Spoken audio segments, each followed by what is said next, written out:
Next up, we're going to talk about a kind of transformation that is not a matrix transformation. A translation is a kind of transformation from Rn to Rn. So notice that your two vector spaces are the same here. And what a translation does to every vector is add a fixed vector v.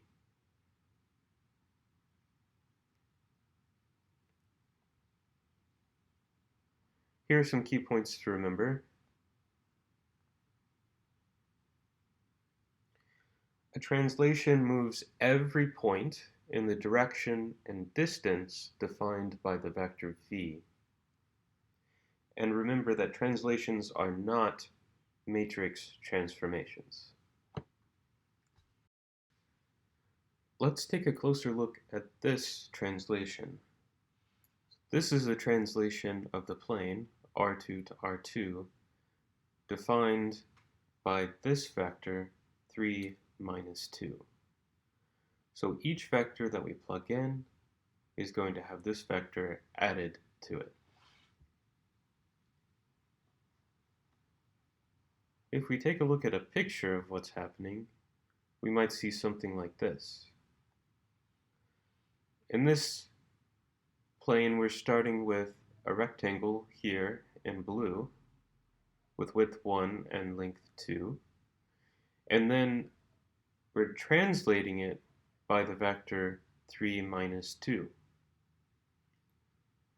So since this is just a translation, the shape that we end up with, another rectangle, is similar to the one that we started with.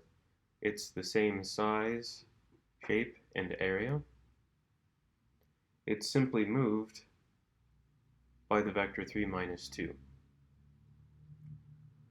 So something I want to point out is that each of the dotted lines that I drew in is actually in the same direction and has the same length as the vector 3 minus 2. So we can see that this is 3 to the right and 2 down.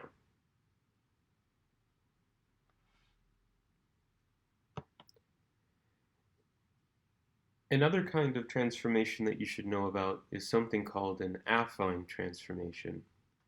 These are matrix transformations followed by a translation. So overall, an affine transformation is not a matrix transformation. Here's what they look like in practice. So you have a transformation from a vector space back to the same vector space, and when you plug something in, you multiply by a matrix A and add a fixed vector V.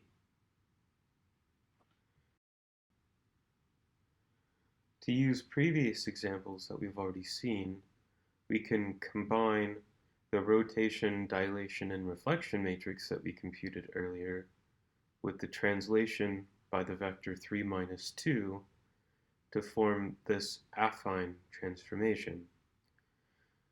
So what this transformation does to any vector is, well, it starts by rotating it, dilating it by a factor of 2, then reflecting it in the y-axis, and after all that's happened, it translates it by the vector 3 minus 2.